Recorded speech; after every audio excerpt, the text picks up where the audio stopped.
early in the morning here, but I couldn't miss this opportunity to get on and talk about the game last night that went 18 innings and ended on a Freddie Freeman home run. And the game lasted, believe it or not, 6 hours and 39 minutes and went 18 innings. So I was lying in the bed here watching the game, and I said, "Oh, I got to get on early in the morning and give you some black baseball equivalencies."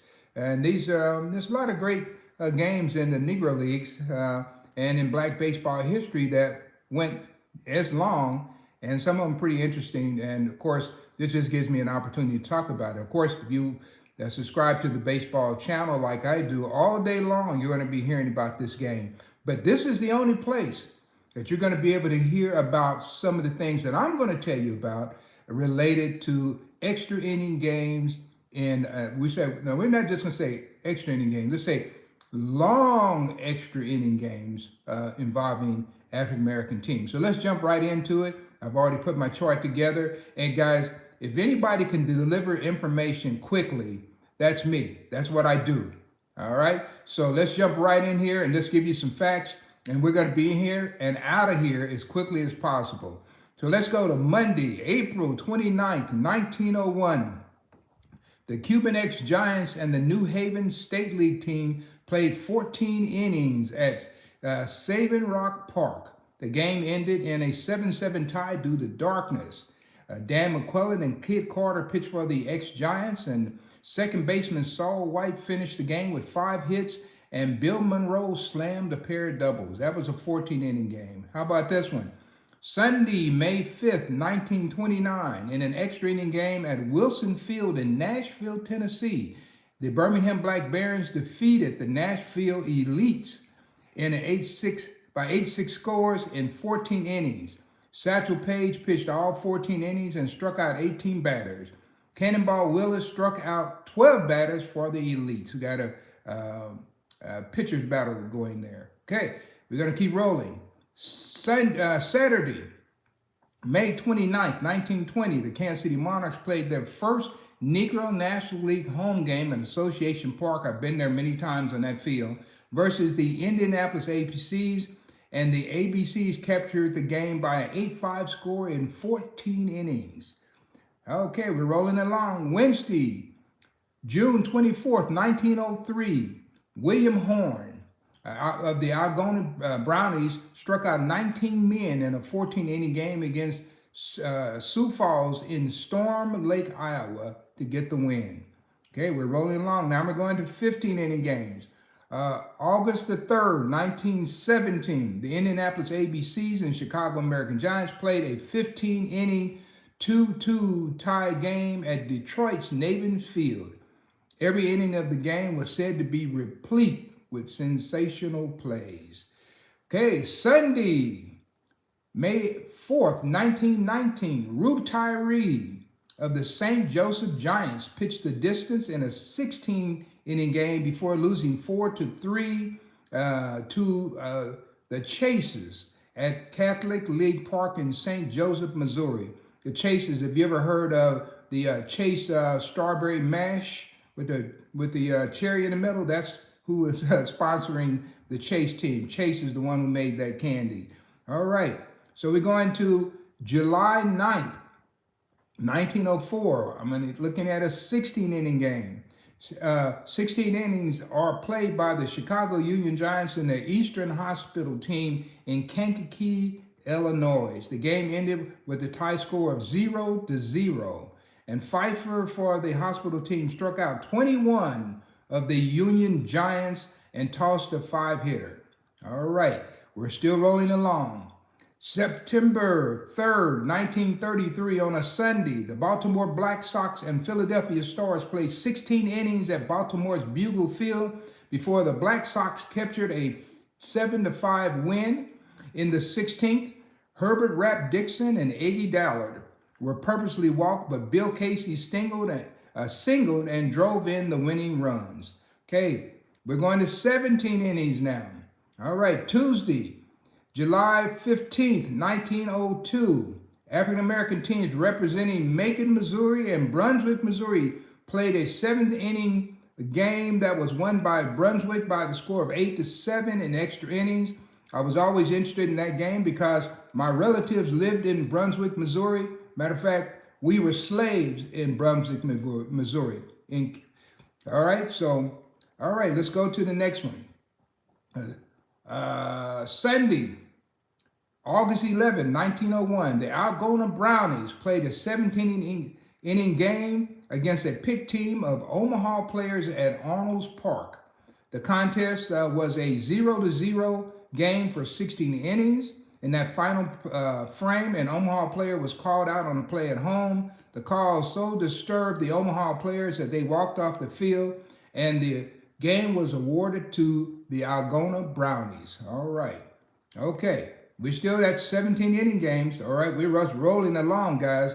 September the 13th, 1937, on a Monday, the Kansas City Monarchs and the Chicago American Giants battled to a 2-2 seventh-inning tie game at Chicago, Illinois. Andy Cooper pitched all 17 innings. If you know anything about Andy Cooper from Waco, Texas, he is a member of the Cooperstown Baseball Hall of Fame. All right, so now we're going to go to 20-inning games, and then we're going to cut it off. We got two there. Sunday, May 14, 1946, the American Giants and Indianapolis Clowns played a 20-inning 3-3 game at Chicago's Comiskey Park. Gentry Jessup and Clowns Peanuts Davis, both of them pitched the entire route of 20 innings. Just imagine that.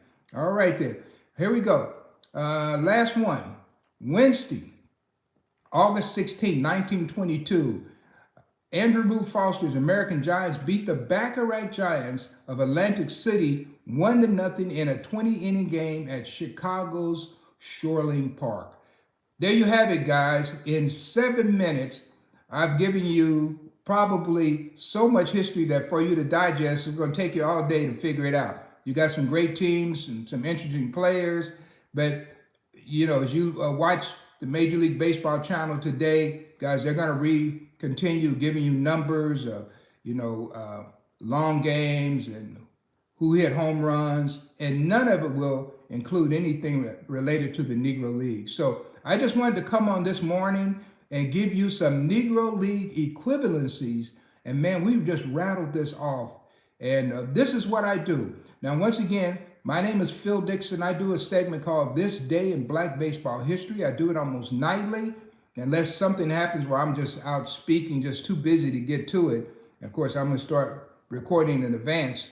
I've only been on this platform about 3 months, but I've been doing history for 45 years related to the Negro Leagues. And prior to that, guys, they're talking about maybe from the time I was in the 2nd grade, I collected baseball cards. And so I read the backs of these cards like they were a Bible. So I learned a lot and digested a lot of baseball history. So this is the kind of information that I love giving to people because you can't get it anywhere else. And so that kind of does it for me. I'm trying to get to 300 subscribers. I'm pretty new, by October 31st. So if you're listening to this broadcast, if you like this kind of information, go back and listen to some of my other broadcasts, but also subscribe. Hit that bell. Just hit that bell and subscribe. I would appreciate that. We're getting closer and closer to 300 subscribers, and we only have a few days. So I've been setting that goal, and then next month I have another goal that we're going to hit. So I do have someone here, Rocco Rios. I don't know where did you contact me? Where are you listening from, Rocco? I would love to know that. And I certainly appreciate you listening to my broadcast this morning, coming to you live. And normally I don't come on this early in the morning, but man, that game last night, 18 innings, pretty exciting stuff. I mean, you could go to sleep and wake up again and still watch the game. And I don't know how many pitchers they used, how many pitches were thrown. I heard something like some incredible number of pitches that were thrown. I don't even want to give that number because I don't want to get it wrong.